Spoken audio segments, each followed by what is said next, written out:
And of course, we are back, ladies and gentlemen, here on the conversation and interviewing segment in Good Morning Kuwait.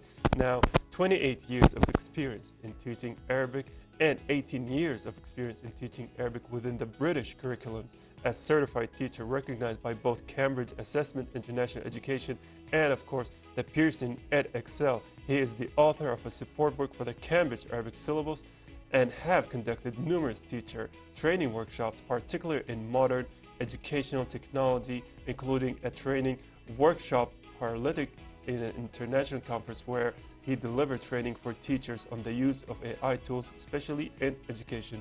With that introduction out of the way, let's welcome Ashraf Elsaeed, head of the Arabic department here in Kuwait at a private school. With that long introduction, I do want to thank you for joining us here. It's a privilege. The honor is mine, and thank you for this introduction.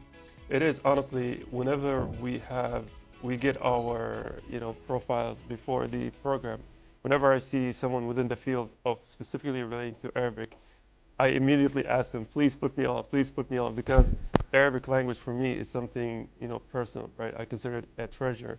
So I'm always honored to have people within that field to talk to them. With that being said, I do want to ask you, how long have you been in this education path, the journey so far? Totally, it's 28 years in teaching Arabic, whether both in Egypt and Kuwait. Okay, and it's about more than 18 years here in Kuwait teaching Arabic in international schools. And now, of course, when it comes to teaching, it's a very fast developing field.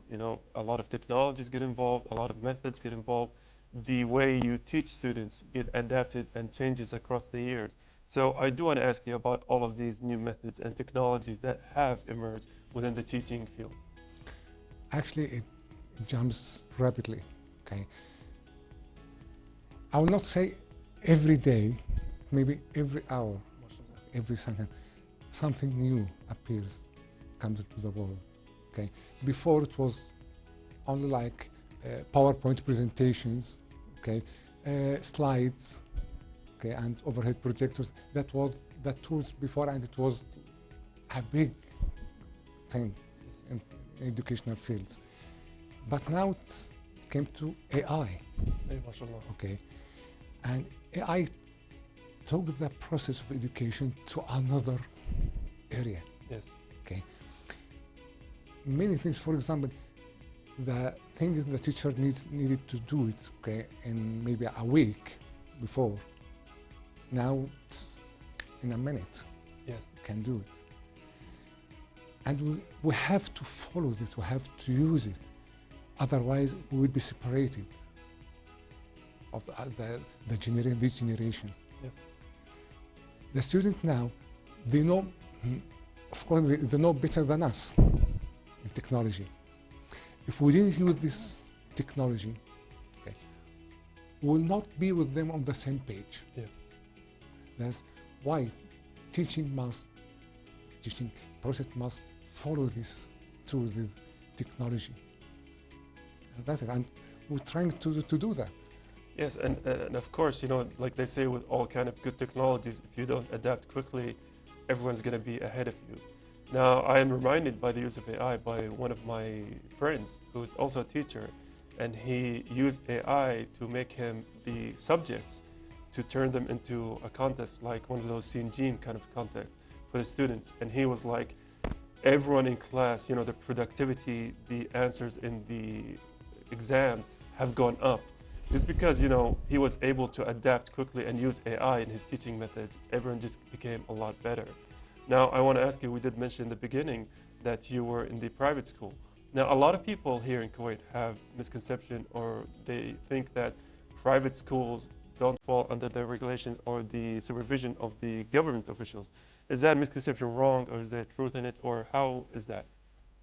My dear, all schools in Kuwait, whether private or public, okay, they all operate under the ministry supervision, and they all follow the Ministry of Education regulations, policies, guidelines. All the schools in Kuwait That's always that. good to know because you hear a lot of, and this may get me in trouble. A lot of my friends and families are like, oh, the people in private school get, special education, special treatment. I'm like, no, they don't. It's all the same. It's not same curriculums, Yes. okay? But same But regulations, same, yeah. look, of course, the ministry put like standards, okay, for the outcome they need for the future generation, okay? And all schools in Kuwait, okay, follow these regulations. Different curriculum, different systems, but they are all in the same way. Yes. And that's always good to know. Now, in terms of teaching Arabic, specifically, I wanted to ask you out of, sheer curiosity, teaching Arabic to international students. What are, I would say, the challenges there? Because I know a lot of our words, a lot of our, harakat, these kind of things, they don't have them in their languages. So how would you say you've come across these difficulties?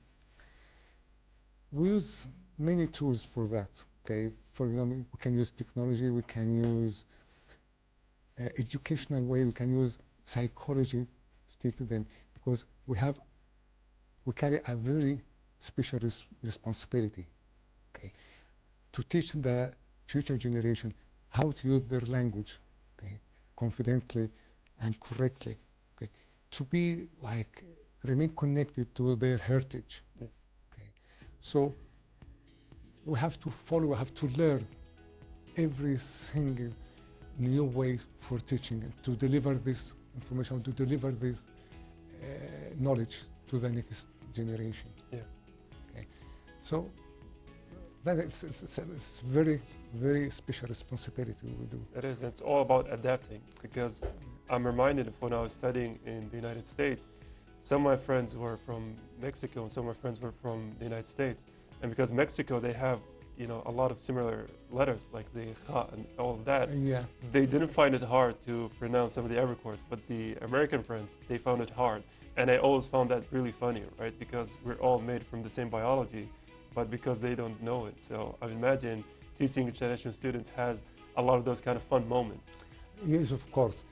The pronunciation is different. Yes. Okay, for example, as you mentioned, kha or dot, Oh, yeah. okay, and that's why we call our language is dot language. Yes. Okay, they cannot pronounce it correctly, but we try many times with like phonetics, okay, to make them pronounce it. I would say speak it well. Yes. Okay, it takes a little, sometimes it's a long time to teach them, but at the end we do it, and there is a very good thing in Kuwait. Actually, I really appreciate it, and we all must appreciate it in Kuwait.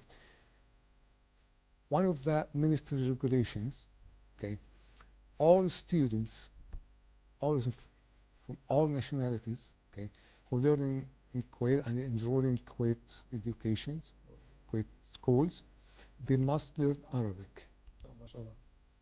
Okay, until until the high school, until year 9 or year 8, it's up to the system. Okay, but they all must learn Arabic. So many, you can imagine international schools. Some schools have like more than 60 or 70 nationalities. Okay? They all learn Arabic. Yeah. Okay, and of course, as you mentioned, sometimes funny, okay, when they pronounce some words, okay, in a funny way, Yes. okay, it makes you laugh, okay, but the other students will not understand it unless they are in Arab original, Yes. okay, because some students they study Arabic as a second language because they have some special situations, special cases. For example, they spend a long time abroad, Yes. okay, so they will not be able to study Arabic as first language. So they enrolled in the AFF classes, which means Arabic as foreign language. It is. Okay, yeah, they understand these funny situations. It is, yeah, and I love how we emphasize the studying of Arabic because honestly, as someone who spent the majority of his, I'd say, I don't want to age myself, but the majority of my years, reading poetry, reading novels and everything, it's a beautiful language. So any chance that students, especially young audience, who have the chance to go and study it more, just take that opportunity. Now, I do want to ask you about something. We got a little bit into it, the role of AI, because a lot of people are afraid that AI is going to replace them, in their jobs and everything.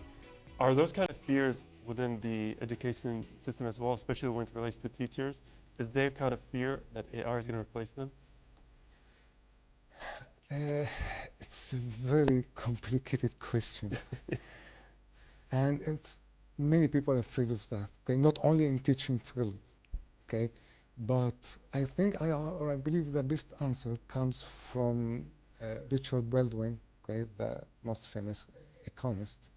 He said, AI will not take your job, but a person who knows how to use it might. Yes. Yes, and I believe in that. If we talk about teaching about like as delivering information or delivering knowledge, okay, might happen, okay, but teaching is not only delivering information. Right. It needs a human sense, which AI Can will never never do. do it. Or let me say, will not do it. Oh, he can't do it till now. Yes. Nobody knows what's going to happen tomorrow. Yeah, because I think a lot of people mistake teachers as just giving subjects, while teachers, that is the secondary role. The first role is acting like more of a secondary parent to the children, guiding them through life, through a lot of these, special occasions. Now, I do want to take a moment to talk about your book, because I believe you, wrote this book for the Cambridge curriculum. So do you want to talk us a little bit more about that? Oh, yes, completely, yes. Actually, this last year, it was started last year when Cambridge, the exam board, they produced a new syllabus, Arabic syllabus for IGCSE, which is 7180. The student had only one specimen examination paper to study, which is almost nothing. Okay, it's not enough, because one of the most process of studying, okay, it's to practice the examination papers and practice how to do the exam, how to sit the exam, how to answer. That comes by answering a lot of past papers, but that time they have only one specimen examination paper. That's why me and one of my colleagues, okay, we thought, okay, how to help the students and also the teacher as well. Teachers need material, need resources to deliver the knowledge or to deliver the syllabus. So we decided to work on this book, and made this book, which include like 60 exam paper. MashaAllah. Yes, 30 for paper 1 and 30 for paper 2. Yeah.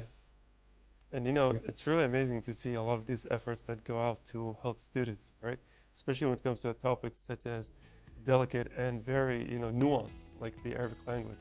Now, I do also want to thank you for being our guest here on Good Morning Kuwait. I just got the note, we've kind of running out of time. So I want to thank you, first of all, for taking the role to help a lot of these students, in someone in your position, but also for coming here on Good Morning Kuwait. So thank you very much.